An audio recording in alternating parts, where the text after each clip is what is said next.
You're gonna see action, drama. I can't feel anything anymore. Fights, gunfights. You're gonna see anything you want in a movie.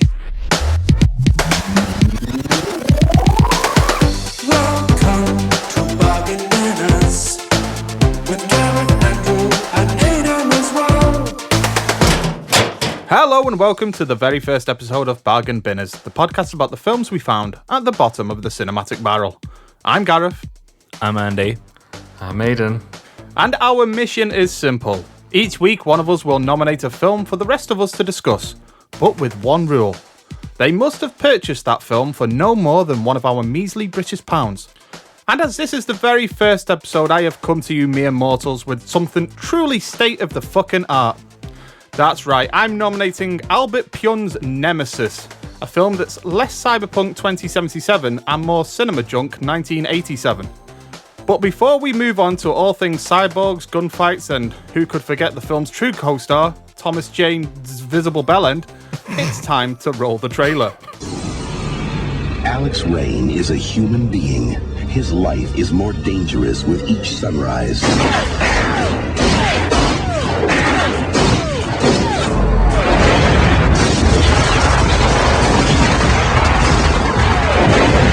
Alex Rain will be destroyed somehow, some way. He should die for what he's done. Get him! In a future false world, he stands for truth. He's a cop, all right. In a violent world, violence is his life.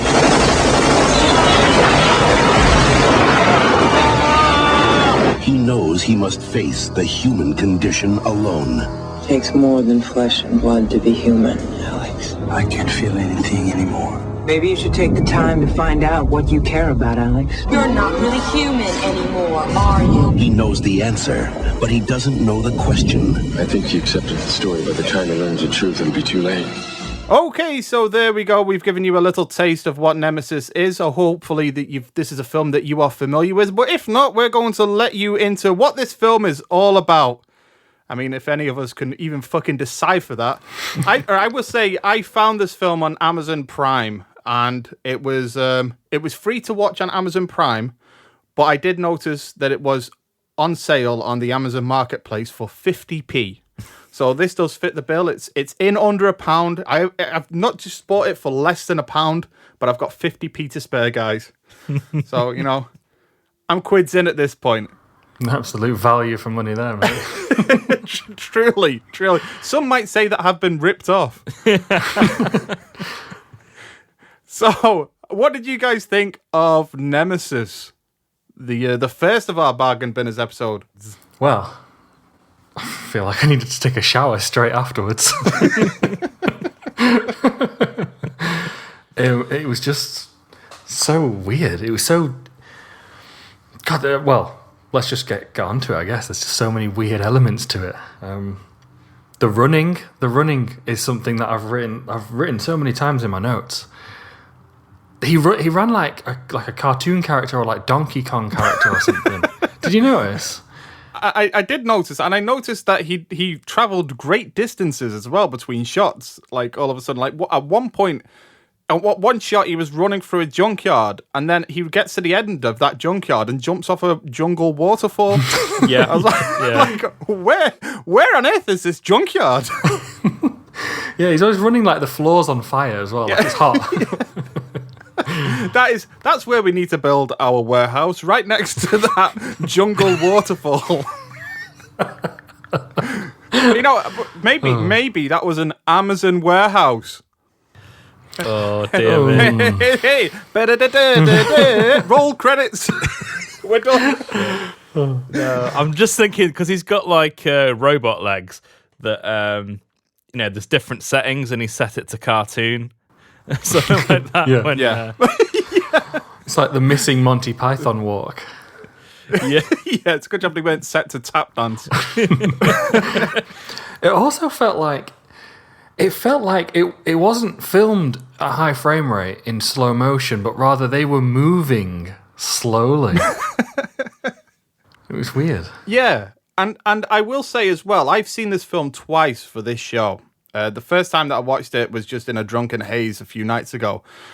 So I watched it again for this episode thinking, oh, well, I didn't understand what really happened the first time, but I enjoyed it, but I didn't understand anything that was going on. Maybe it's because I had had a few drinks that night. So I watched it completely sober last night, and I think I understand it less. So does anybody have any idea what this film was about? I understand that it's about cyborgs against human cyborgs and robots, and what is it going on? Yeah, I had to constantly go. I had the synopsis open in another window. You had the novelization. Yeah. And every 5 minutes, I just referred to the synopsis so I knew where I was.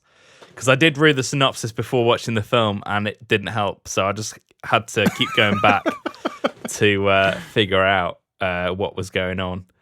Yeah, because straight from the off, we're like thrown in at the deep end. We're not introduced to any characters. We're just introduced to this character called Alex, who I have referred to throughout my notes as Gunther. And I don't know why. I just felt like he looked more of and sounded more of a Gunther than an Alex. Yeah. I don't know. I don't even know if he is German, more French. I don't know where he comes from. He's like Belgium's third most successful martial arts actor or something. There we go. Actually, I've written down he sounds like if Tommy Wiseau had elocution lessons. Yeah. It's something for Tommy Wiseau to work towards. Yeah. Tommy Wiseau is his spirit animal. Yeah. To be fair, Tommy Wiseau looks like he's somebody who's wearing his skin. So maybe that's where he's got it from. Did you watch the making of documentary where he boasts about getting down to 4% body fat for the film? And like he couldn't actually do anything because it was like I got down to 4% body fat. I was completely out of it for the whole film because you really shouldn't be down to 4% body fat. just every moment between shots, he's just exhausted. Oh yeah, he's literally just crumpled in a heat. Crumpled in a heat, yeah. Because he's got no fat reserves. Yeah, constantly eating like cereal bars just off screen.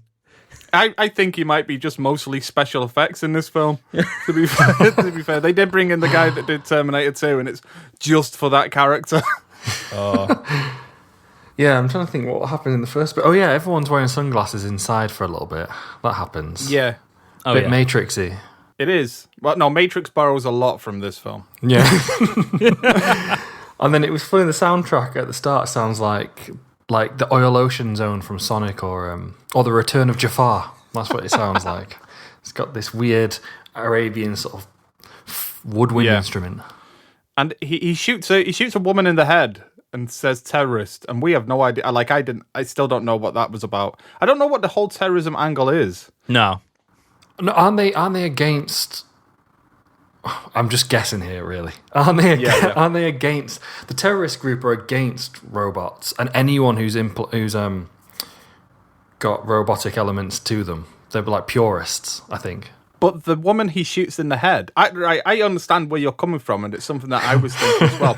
But the woman he shoots in the head is like fully robot. And I mean, like, people aren't just, like, he shoots her in the head and it's just a whole head opens up and it's all robotic.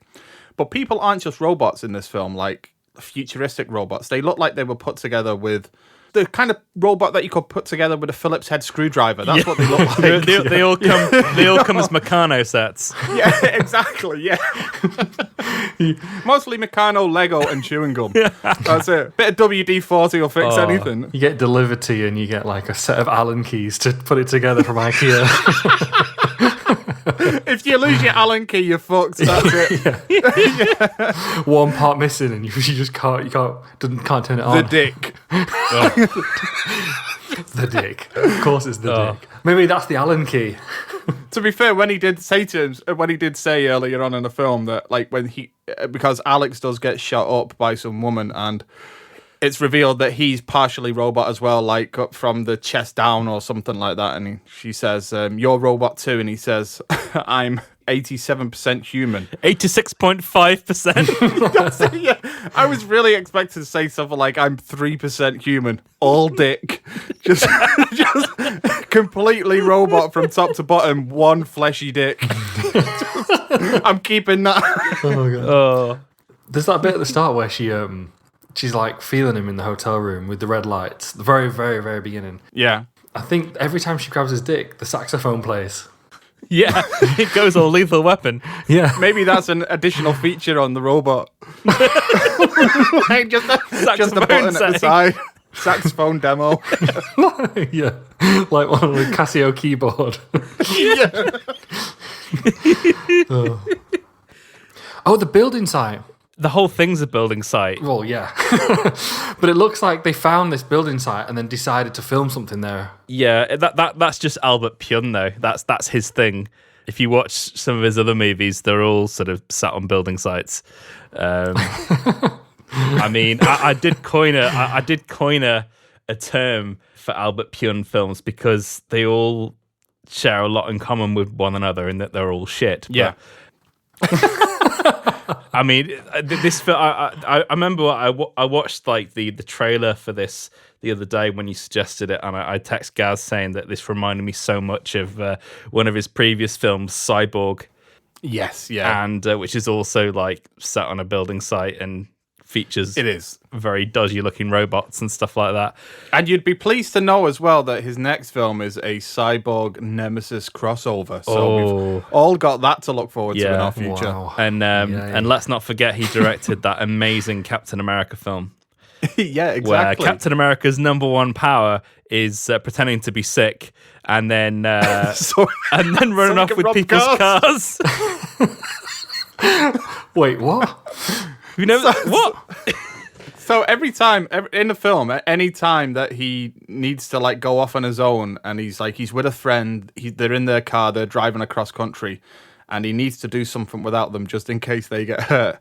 He pretends that he's going to be sick in the car. He's like, "Oh, pull over, I'm going to be sick." And then he walks away from the car, waits for the other person to get out, and then runs back in the car and drives off without them, just leaving them stranded in the middle of nowhere. And he does this multiple times. Yeah, that's his like signature move. Yeah, it's his only power. Yeah. Yeah, and to be fair, I did read as well today that he was actually at one point in heavy consideration to direct Spider-Man. I imagine that would have been along the same type of lines as Fantastic Four. Yeah, exactly. Yeah. Yeah. But yeah, I've also written about this film as well. I do think, Aidan, you're absolutely right. Like, they found the locations first and then decided to just... I hesitate to say write something around them because I don't think much was written. But they did decide to string the film around the locations that they had. But one of the things that I did actually write about the scripts watching it was it does feel like it's been translated from English to German and then back from German to English again, all in Google Translate. And you're left with this kind of like haphazard, piece together yourself type of script. And there's some moments in it, like there's a moment where Alex, like they're going for this real film noir voiceover throughout. I mean, they're doing the Blade Runner thing where it's cyberpunk with film noir elements.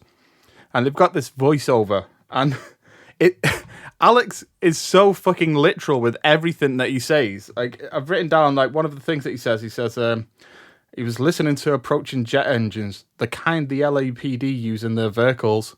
And, I was like, why would you say that? It should be something more like he was listening to approaching jet engines, the kind that tell him the vacation's over. And instead he's like, no, that's a Volkswagen Golf. If I know the sound of that engine. He's just reading the stage. He's reading the stage directions by mistake, isn't he? That's what yeah, exactly. Just read this, Olivier. Okay. That's like exit stage left.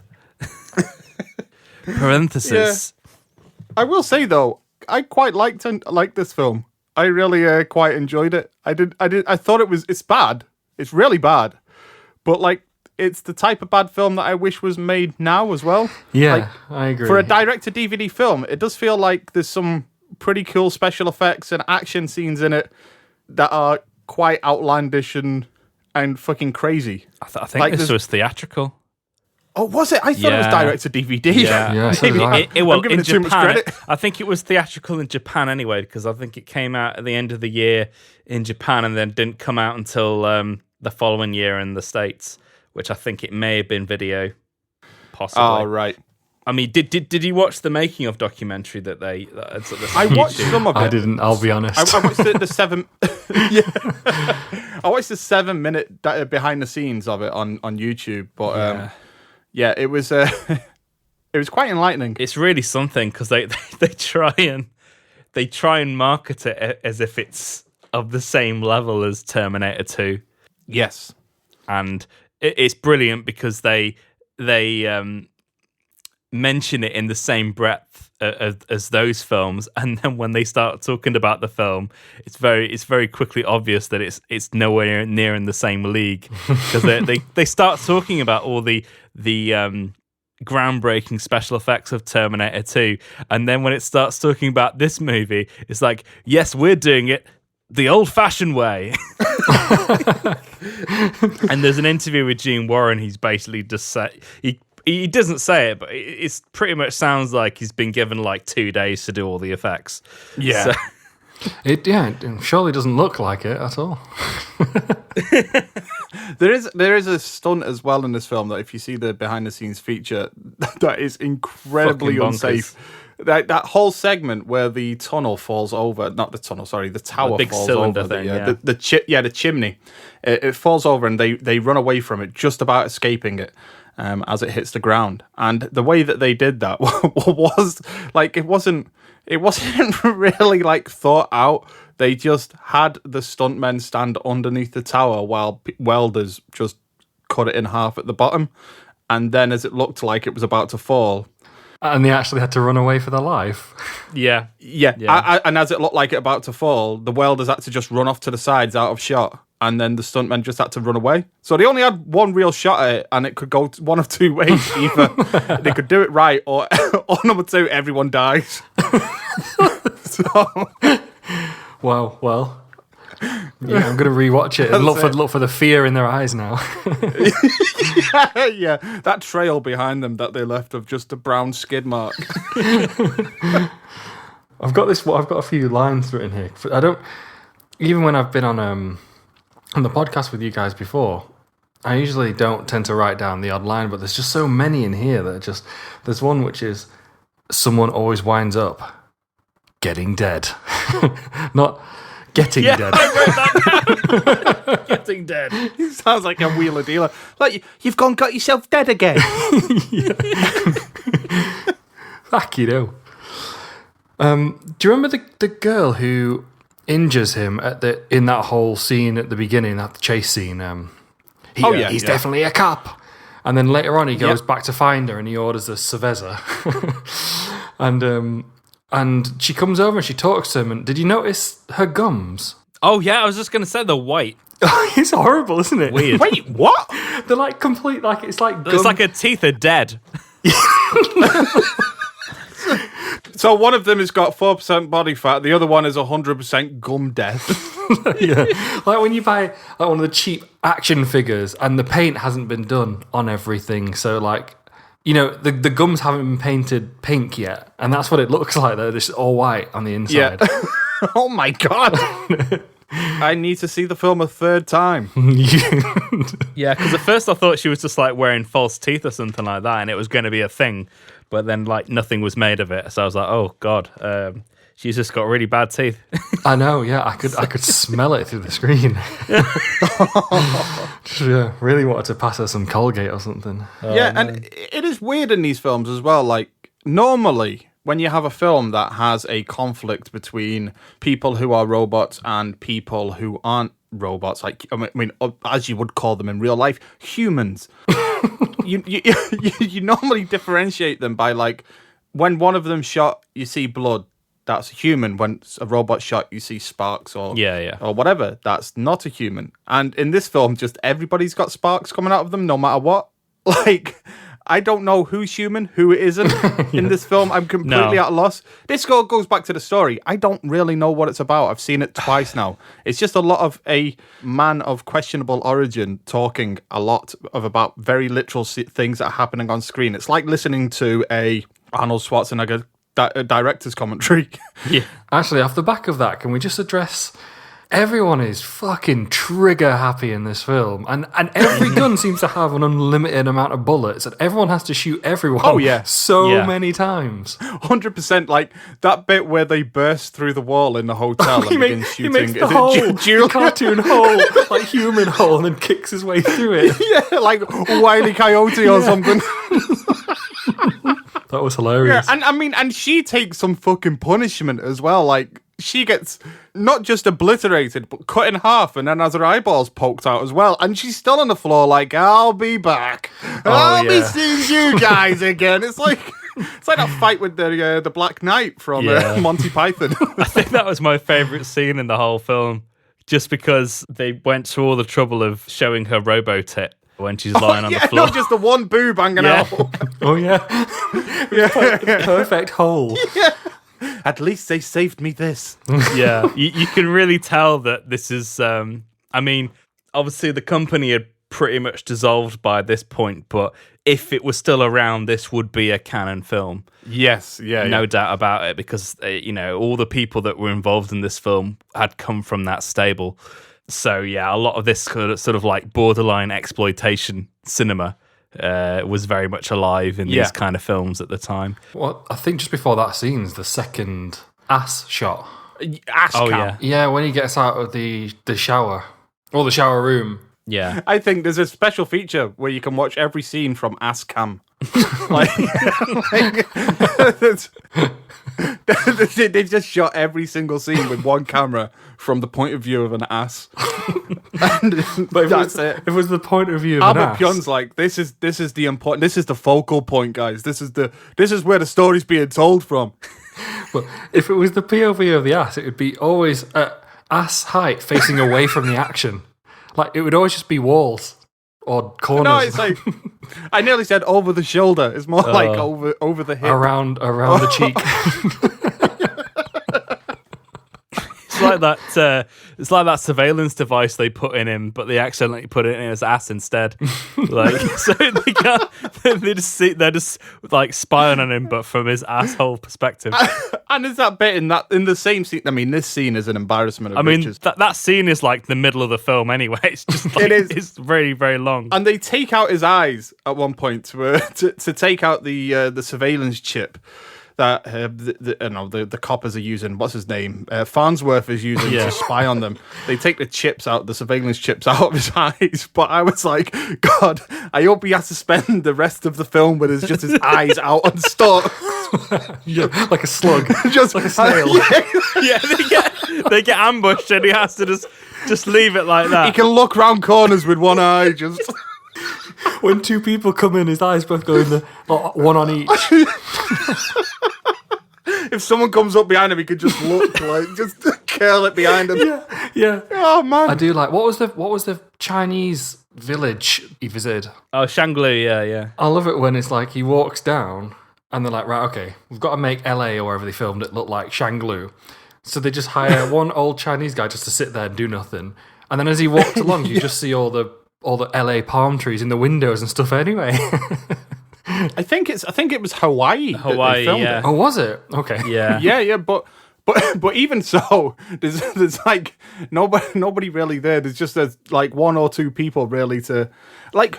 I wrote down in my notes, who are the indigenous people of Shanglu, because I have no idea, having seen this film. Like, for example, that old granny that comes out of nowhere. Yeah. As well, at one point, that pulls out the biggest gun that I've ever seen before. Oh God, I've got a note on her. Oh my God, granny. She can barely hold up the gun. Yeah, and every time she fires it, like, you could see like the ripple effects through her entire body. I could see her arthritis crying. Like, I don't think she woke up the next day after that shot. Not with use of her arm, anyway. yeah, exactly. I have no idea why that scene's there. Well, I wrote in my notes as well that this came really like 2/3 of the way through, 3/4 of the way through. There's a random scene where a old granny shoots a robot, and I wrote in my notes that I wish the film just stopped following Alex and whatever he was doing and just followed this granny about and just her day-to-day life from then. Like, because that is the story I want to see. Like, how did this granny come to have the world's biggest gun in her purse? What happened to her? Like when you have the Marvel films and there's like they showed Black Panther in Captain America before his own film. Like, I would love that with her. Like, she has a feature in this and then she has a solo outing. Just about her. Yeah. Just about her. Well, I mean, if you've seen all the TV shows that Marvel and Disney have announced recently, I wouldn't put it past them to put like a film out about the the old grandma that turns up for a scene in a film. That was a horrible announcement the other day. Everyone's sort of like gushing over it, but I'm like, be careful what you wish for. Only one of these shows will probably be good. Yeah. Oh, the mega announcement. Yeah. We are announcing that we're creatively bankrupt. We got no more ideas. I'm quietly optimistic. Oh, I'm not. I'm really not now. I just like, I don't give a fuck about Disney or whatever the hell they're doing now. They can get fucked. Seriously. No, yeah. Like, I'm just like, stop being boring. Like, do something new. Oh. What do you think about, not to divert too much, but quickly, what do you think about the Buzz Lightyear film? No. Right, let's get back to Nemesis then. Yeah. Well, they couldn't hire back Cokie Roberts, could they, again, as well? Tim Allen. No. But one actor that I do want to speak of in this film is Brian James. Because he's in this, everybody knows from films like Tango and Cash, Blade Runner, obviously, and The Fifth Element. Who could forget The Fifth Element? Yeah. And in this film, though, he does have an accent that I've written down that does feel like it's been decided on a word-to-word basis. Yeah. Like, not scene to scene. Like, that guy is playing with accents of the world from word to word. Yeah. Like, one point he's stuffy Brit, another point he's like pure German, and other points he sounds nearly French. I was like, what's going on? Is he the guy with the lips? The guy with the lips. I think they've all got lips, Aidan. Shut up. I mean, the guy... Is he the guy who goes, da fucking humans? No. Did I miss that scene? There's a guy like he's quite he's the second last bad guy to die before the final chase starts, and he's got like these circular, weird, round lips. And there's a bit where he looks, he goes, da fucking humans. I think it might be, yeah. I think it is Brian James. It's him and Farnsworth that are chasing him down at the end, isn't it? Yeah. Who is that girl? No? Okay. Let me try and figure out who this is. He's the one with the crazy German accent. What's he called? Brian James. As in Brian. Yes. That's the one I'm talking about. That's the one with the lips. I don't know why. He's just got like Andy right now, like a pouty lemon juice. Yeah, smile. he's very pouty in this film. We are really looking around the elephant in the room that we haven't discussed yet. But Thomas Jane makes one of his earliest appearances in this film, if it isn't his first appearance. Yeah, as Thomas Janes. That's so he's credited as. Maybe that's one credit for him and one credit for his dick. So they just put it together like, it's a Thomas Janes. No, he does 87% of it. But yeah, as I say, some things that you do notice on your second time around, the things that I noticed were weird cuts and effects that didn't quite work, and Thomas Jane's dick. Things that I didn't get with like the story making sense or anything like that. But there was a moment, like, the way that he's introduced, just staring naked at a window. He's just stood at the window, completely starkers, staring out into the street. And then when we cut back to that scene later, the woman is completely starkers, stood in the exact same spot, looking out the window. And I was thinking, when I do this at my window, I'm not allowed on the street anymore. Why do they get a pass? But yeah, what a way to introduce a character that, and he dies like a minute later. Yeah. Yeah. I feel sorry for Billy. him, really. That's it. Yeah, Billy. I think he's got a tattoo as well that says Billy as well. Yeah, he gets name checked about 4,000 times in his one scene. She says Billy after every single line that she refers to him or something.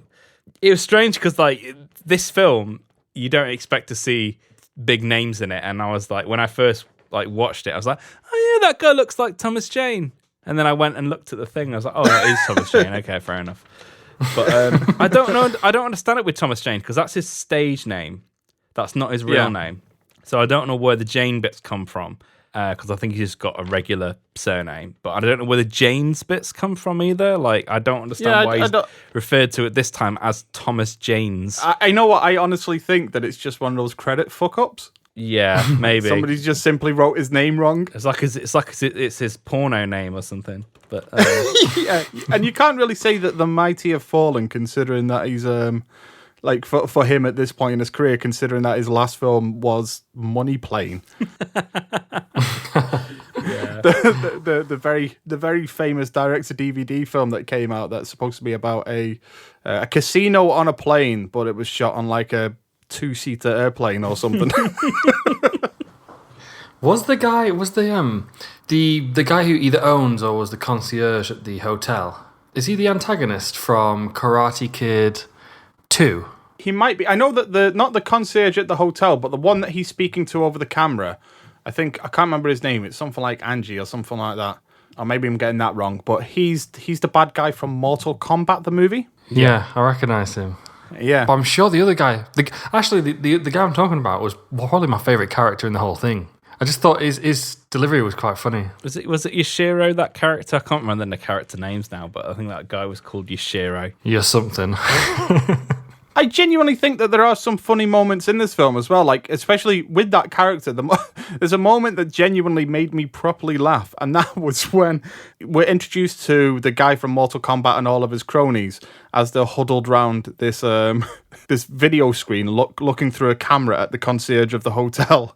And while they're talking to each other, he like looks over his shoulders. And you think it's a dramatic way that introducing all these characters. And when he looks over his shoulder, he's like, "What the hell?" And they kind of Goomba back a step, don't they? Yeah, exactly. There's a great bit when that group is exiting the hotel as well, and he says to them all, "Let's go and get a big lunch." Yeah. That one guy he's a Hulk. One of his cronies. Yeah. Yeah. He had all the lunch. He's like a chode. And there's a line as well when Julian passes that group of people, that little gang of people on the at the hotel, and there's a line where like Julian's hulking bodyguard says, "Hey Julian, who the fuck are these guys?" And she says, "Who cares?" And I was like, "Julian, it's a legitimate question. Who is anybody in this film?" While we're on that segment, because this is like the whole movie is this part. Yeah. The moment where he shoots through the floors of the hotel as well, when Alex shoots a hole in the floor. Yeah. Like, he falls, I counted, right? He fell through 8 different floors. Like, it just kept going and going and going. And then when he looked up, he had gone 2 floors down. That's movie magic, baby. Like, he just kept going. Didn't he shoot? He didn't just fall, right? He shoots the floor to weaken it to be able to fall through it at the rate of free fall. He gets to a point where he just starts free falling through floors while he's shooting. Yeah, it makes sense. Total sense. I think apparently that's the most original action gag in the film, because apparently that's the first time that anyone had actually done that in a film, like shoot through the floor to go to the next level kind of thing. Yeah, they use it to great effect in The Raid as well. Yeah. So that's this is this film's legacy. That particular shot. There's one big thing that I want to talk about, and it is to do with the writing of the film. I kind of get the feeling like whoever wrote it didn't really know much about sci-fi. The English language. Well, all the English language, yeah. But structure, characterization. It seems to me like they're very confused as to You could have just ended the sentence right there. Yeah, but it seems to me that they're very confused as to what a robot is. Yeah. Yes, definitely. Yeah.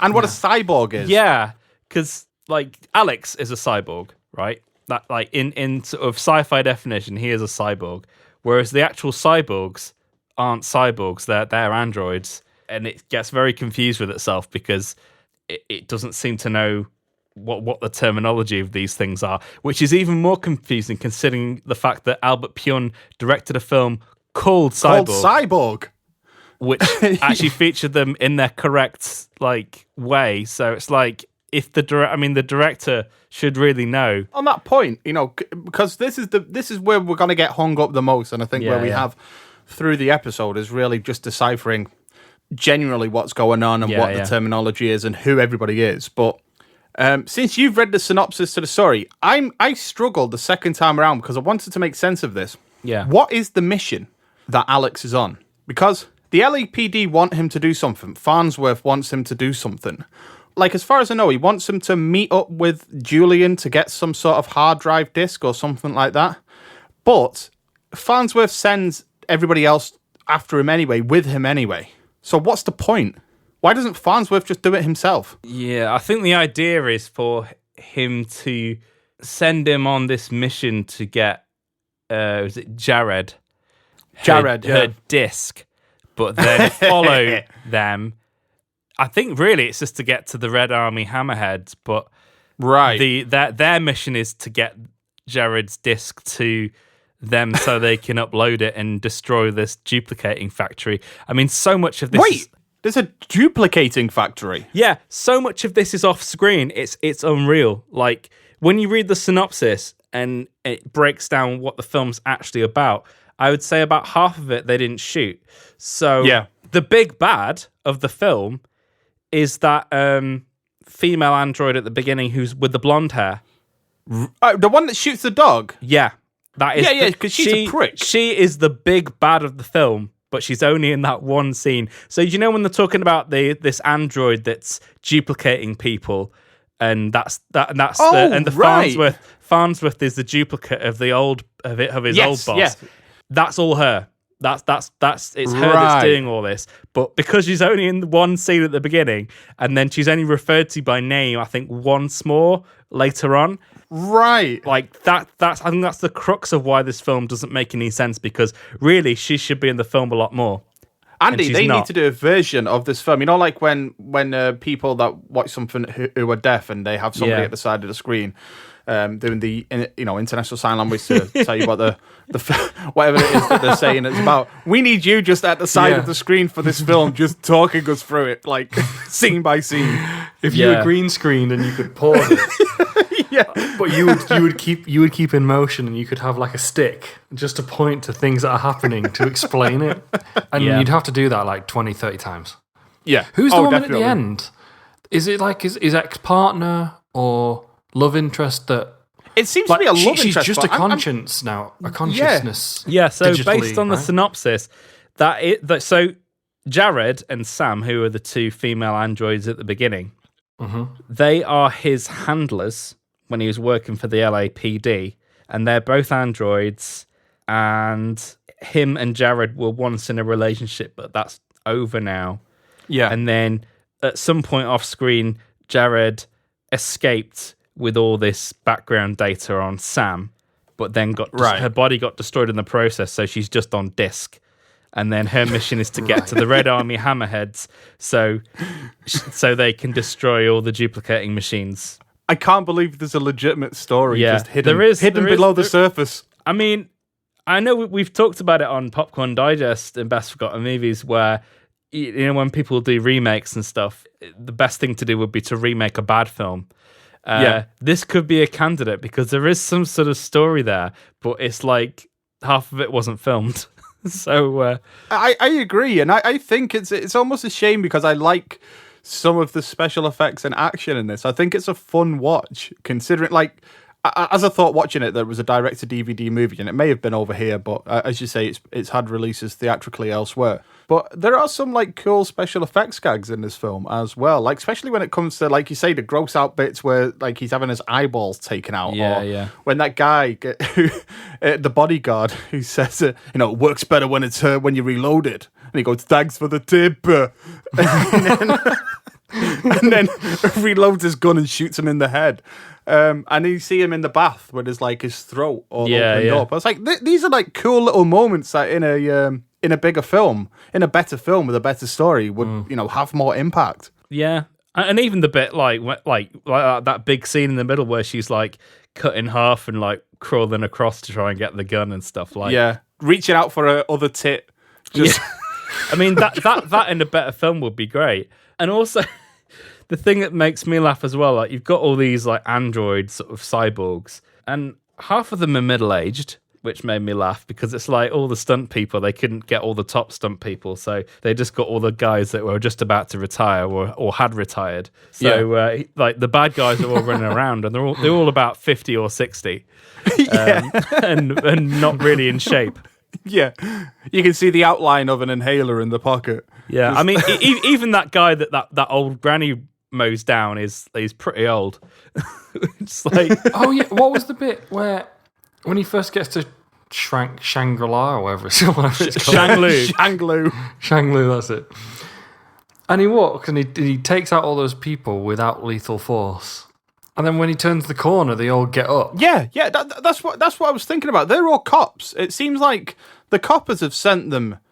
Like it seems like Farnsworth the copper sent him on a mission, and then the first people that he comes across when he's there are other cops that try to stop him. But they're all androids. They're supposed to be defeated. Yeah, but they're supposed to be defeated by him. Andy, we need your help. So I think what's happened is that because the filmmakers have got confused with the story. So the idea of Farnsworth being a duplicate, the big issue with that is that we never see Farnsworth as a human being. Yeah. And the only reference we get of Farnsworth as a human being is that letter that he reads right at the end of the film. So the Farnsworth that we see, just a lovingly written letter. The Farnsworth that we see throughout the whole film is the duplicate, and all his buddies are also the duplicates.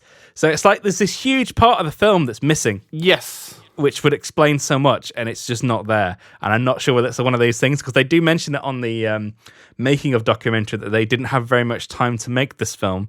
So I'm wondering whether there's actually pages of the script which weren't shot.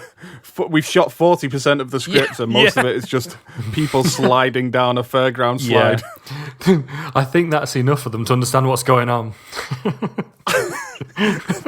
They do. There is a moment where he's tackling a robot, that guy whose face opens up and the gun comes out. Oh yeah, which, Mr. Slidey Face. I imagine actually Marion gets in the way. Oh, when he's sliding down. Yeah.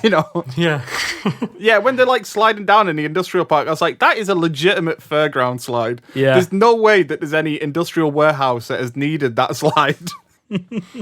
It's a weird shot, that, actually, because when you see like someone has got a GoPro on their helmet and their body looks like it's sort of like one of those things at a car sales ship where it's like it's blowing and it's like I don't know how to describe it. Yeah, like one of those, the balloon people. The balloon, fly up in the air, like. Now that's what someone's body looks like when you got a GoPro attached. Now that's kind of what he looked like when they've obviously got a camera mounted to his sort of to his head and it opens. But his ass. Watch it again. His body's like flopping behind. It looks hilarious. That guy's played by Tom Matthews, who played Tommy Jarvis in Friday the 13th Part 6. Yes, one of the few Friday the 13th films I've actually seen. Yeah. I haven't. Is it any good? But it's strange because I was waiting for that bit, because if you actually Google Nemesis, that image of the Mr. Slidey Face is one that comes up on the image. Like, it's one of the first images, and I was like, "Oh, that looks quite cool." And he's like, "Yeah, he's in it all of like 2 minutes or something." And he does it twice. To be honest, you know what this film made me like in a good way. What it made me miss in films, especially those that seem low budget action films that seem to go direct to DVD, is like, for as low budget as this is, and for as not technically great it is, there's still like genuine squib work. There's still genuine stunts and effects work. There's genuine. It's like they got a job running... lot on squibs on this film. Yeah, exactly. Though, like, rather than like, because in action films now, it's all CGI blood splatters, and none of it feels real. Nothing feels like it's blowing up or anybody's in any real danger because it's all digital. Whereas, and that's even in like direct-to-DVD films. Whereas with this, I was watching it, I was saying, you know what, it is cool that it's actually kind of dangerous as well, and you can feel how dangerous it is. You know, the actors could die, but it's so fun. There's a section at the end where he's with the girl, which we yet to talk about. Oh man! And they run up to this building. It must be too tall for a human to jump over, but you can see where they jump on the grass, and there's a trampoline hidden underneath the grass. So they jump on that first, and then do a flip up on top. And then when they run off it, you can see where the crash mat just has like leaves on top of it for them to land on. Yeah, like it's blue. They can't jump too hard because the leaves come off it. But yeah, when I first watched that, I genuinely thought her name was Maxine Pad, as in like Maxi Pad, the tampon. I was like, what? Excuse me? Max Impact. She really reminded me of Harley Quinn a little bit, like a young Harley Quinn. The way she's Harley Quinn, Portuguese Harley Quinn. Yeah, Portuguese. Yeah, that was it. Yeah, Max Impact. That was her name, wasn't it? Maxine Impact. Oh. There were so many shots of her watching him from afar and just like trailing him. There must have been about, was it like 6 or 7 at least before they speak?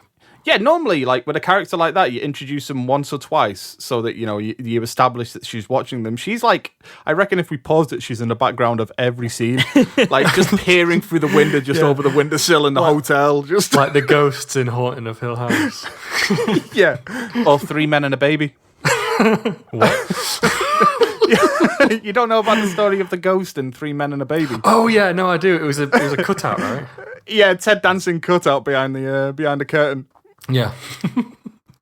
But she has Max Impact. She has the worst action film scream of all time. When they jump off the water film, she's like, ah.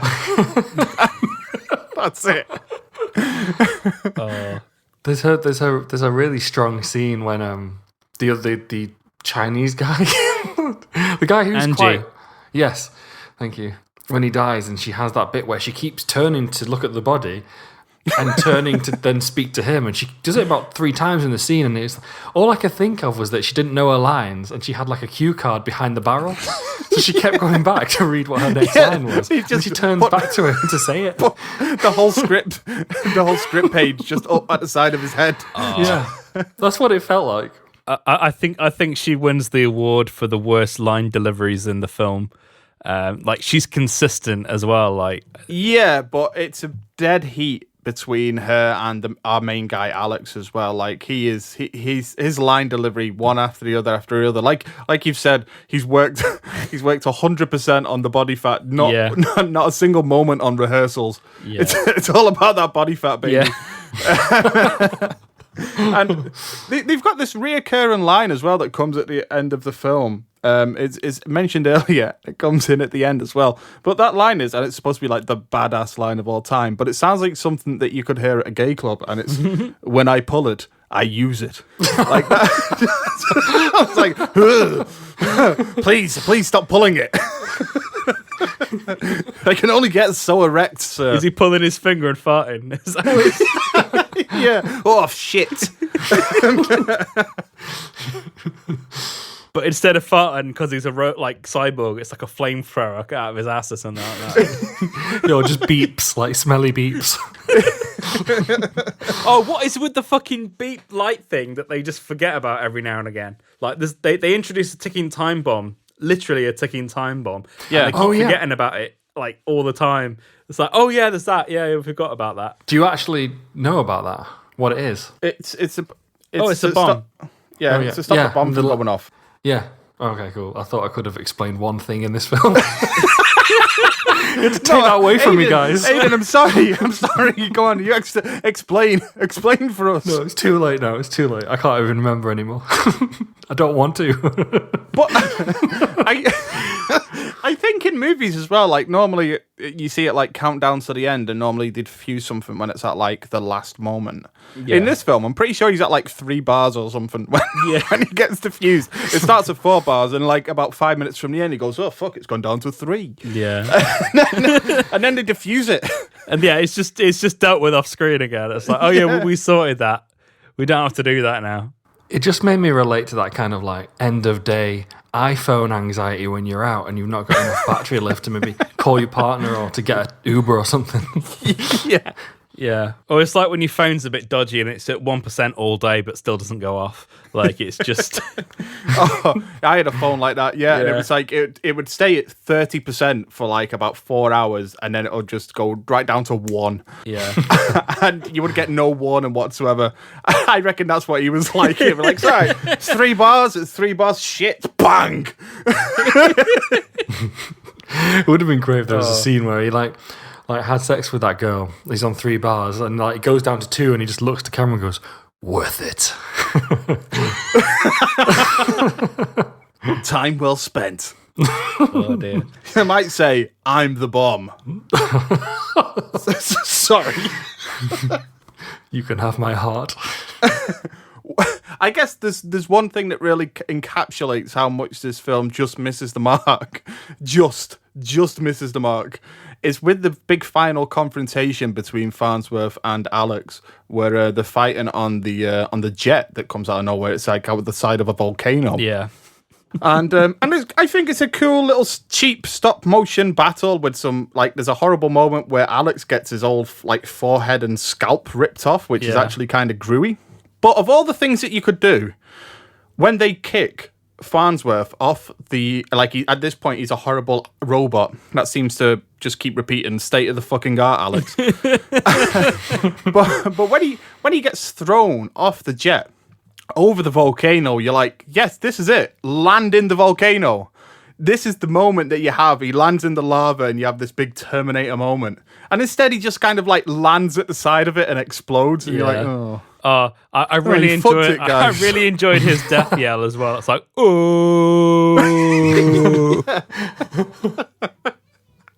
yeah. He was like chewing a polo at the time. I think it was great though, like how inept they were as filmmakers. Because like in a normal film, when you blow up the main villain, and then he comes back as a robot, the logical thing to do would be to sort of have it as like a little bit of a surprise, and then when he hears the banging on the door, then it's revealed. But there's an odd shot of just after he's exploded of a really dodgy animation on the lake, and it's like I wrote down, it's like Farnsworth is revealed to be an animation. It's like something out of like Who Framed Roger Rabbit or something. It's like I was animated all along. But and also as well, during the Angie death scene, I'm not sure which copy you watched, for that little brief moment where in his death scene, all of Farnsworth's dialogue is completely out of sync in the version that I watched. Like just that particular bit as well. Like nothing else was out of sync, but his dialogue was completely out in the version that I watched. Oh no, I think I watched the Blu-ray version. I was too busy being grossed out by that bit where he put his fingers underneath his fucking shoulder. Definitely go back and watch it because it's comically out of sync, but just that one bit. So it's definitely a technical error on their side where they didn't do the dubbing correctly. Because there's lots of like little flubs like that all the way through the film. I guess like as we're starting to get towards the end of this as well. Yeah. One of the things that I wanted to mention as like talking about the end of the film, the big like final moment, the moment when it's supposed to encapsulate Alex's whole arc, apparently, which is I think what's the name of the woman on the screen? The consciousness is Jared, yeah, and it's like. You've got Alex is like covered from head to toe in bandages, and all we can see is his mouth, and they're having this real heart to heart moment. And Jared says, "Are you crying, Alex?" And he's like, "No." It's like, she's like, "You are human after all." I was like, "Well, we can't see that he's crying. He's just mostly bandages at this point." I reckon they just did the bandages because they tried it without, and he couldn't do it. That's what I was going to say. Yeah. The actor couldn't do it. He was too busy working on his body fat to work on crying at the time. Or the reduced body fat, it meant he had like his tear ducts didn't work anymore. Yeah, he was also zero water as well. He's just dust at this point. But yeah, it's like of all the moments to have him completely bandaged from head to toe would be the moment that we're supposed to see him cry. I was like, that's definitely because the actor couldn't do it. Yeah. It would have been great if he had like a Pingu mouth come out with like a whack.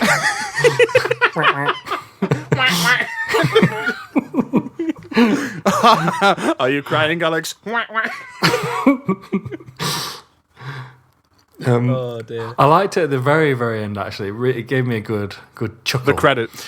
When he's walking up, just before when he's walking up the steps, and she says like, "How are we going to get you through the metal detector?" And he's like, "Piece by piece," and then he's like giving her some nuggies on the head, like, you know, that sort of thing. Yeah. He could have had like the freeze frame sitcom moment.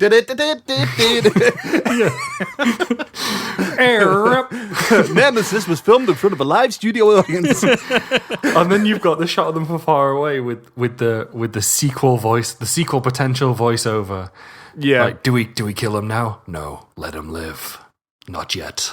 In the Japanese version, it's Farnsworth. He walks out of the tunnel. That shot is from, and it actually says that line. There's of about dialogue. 3 different versions of this film, like the ending.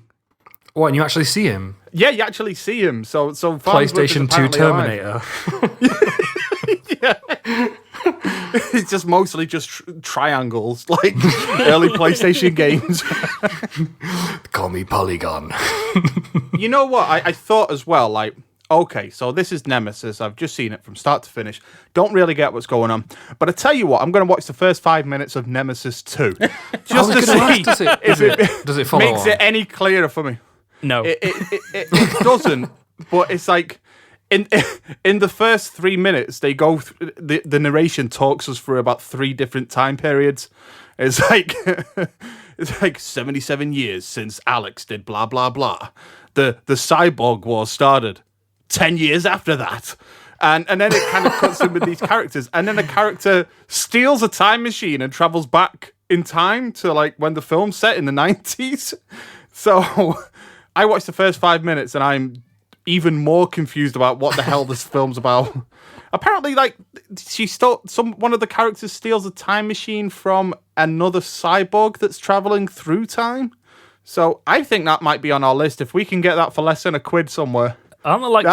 I think aren't there like 3 or 4 Nemesis sequels? Yes, I think so. Yeah, I think it's 5 in total with a 6th on the way. Yeah, and I think Albert Pyun directed at least 3 of them. Yeah, and like I say, he's back for the Cyborg Nemesis crossover. I cannot wait. Apparently, Alex is going to be in it as well. Oh.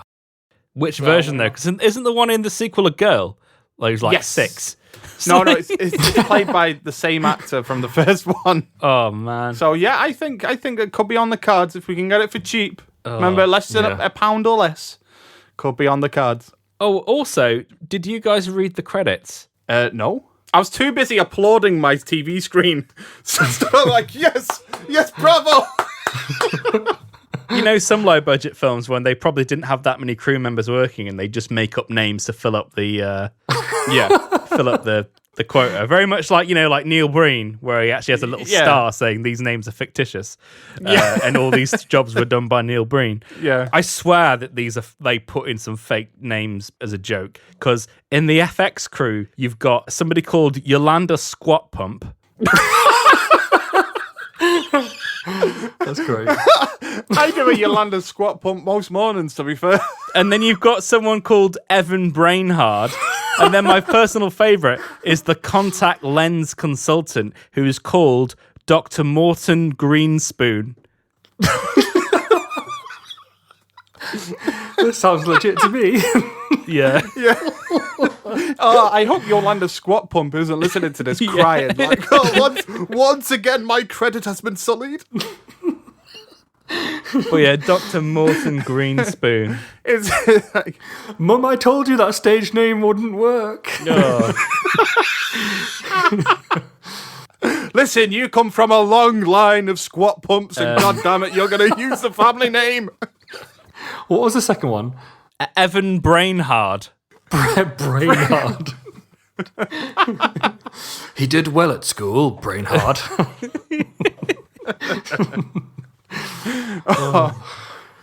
How do you spell it? Brain and hard. Yeah, literally. Oh man. Oh great. my word! It's the film that keeps on giving. This And holiday also, season. like, how many times do Alex and Max jump into water? Like they Yes. seem to Oh, do yeah, it every they- 2 minutes. They used the jumping from the waterfall cliche twice. Yeah. Like normally, some films only get away with it once. This one's like, fuck it, we're gonna go again. Another Yeah. waterfall down the road next to this other warehouse.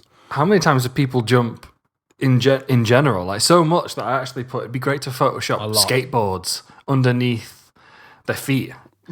Because just these crazy jumps. If you ever do watch it again, lol. Just look at the way they jump. It's weird. Yeah, and there's that moment as well where they jump from that tree. Like Farnsworth is chasing them, and he's right behind them. And then when Farnsworth goes over a ridge, he's like hiding in the highest tree you've ever seen. I was like, what the fuck's he gonna do? And he jumps down, does a flip, and kicks him. Or it's Farnsworth's bodyguard, isn't it, at that point? They definitely speed up some of the shots, maybe by like 5-10%, just to increase the motion slightly without it being looking too obvious it's sped up. But it has that weird sort of like something's not right vibe to it. I gotta say, so guys, this is the part of the episode. We're gonna have this with every episode of the show. Was this film worth the price? 50p. Was it worth the price to watch it? Was this really a bargain that we found at the bottom of the bin, or should it have stayed there? I genuinely think this film is a bargain. Yeah. I've had a lot of fun watching and talking about it. It's not a good film. I don't think there's going to be many good films on this show. It's not a good film, but it's one that's definitely worth watching for me. I would gladly pay another 49p to watch this. Yeah, there's a moment right at the beginning of the film with that first robot lady, and it's the shot when you see it's after her head's been blown in initially, but then when you cut it back again, like pretty much all the head's gone and it's just the jaw. But there's a little tongue going, and it's like, that's worth 50p just on its own. Because that's your kink. Oh yeah. But I just thought it was hilarious that they had this like they'd done all this like makeup work and they had this little tongue that moved. Yeah. And it's like, yeah, that's worth 50p alone. For me, the two ass shots are definitely worth 25p each. So Yeah. Oh yeah. yeah, I'm good for it. Yeah. Okay, so for our next episode, Aidan, I'm going to hand it over to you to introduce what you found. Don't tell us how much you've got it for or anything like that. We just want to know the title so that we know in 2 weeks' time what it is that we're going to be reviewing. So hit us with it, Aidan. What will we be watching? It's the 2007 smash hit, The St. Francisville Experiment. Okay, I've not heard of it. I'd never heard of Nemesis before, so this is going to be fun. The St. Francisville Experiment. Yep. Okay. Just loads of yeah. It's going to be a good one. That's okay. It certainly shall be. And anyway, I do thank all of our listeners for joining us on this new experimental show of ours. We hope you have enjoyed listening to the show as much as we've enjoyed recording it. But until next time, I've been Gareth. I just thought I'd clear my throat. Anybody want to go next? I'll go last. What's happening?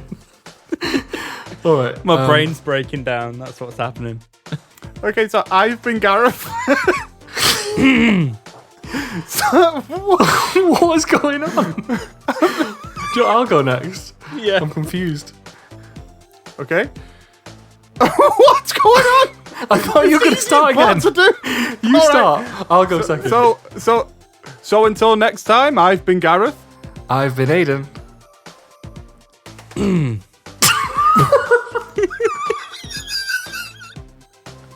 What are you doing? I don't know. You've got to say, and I've been Andy. Oh, please keep this in. This should stay in. Okay, but until next time.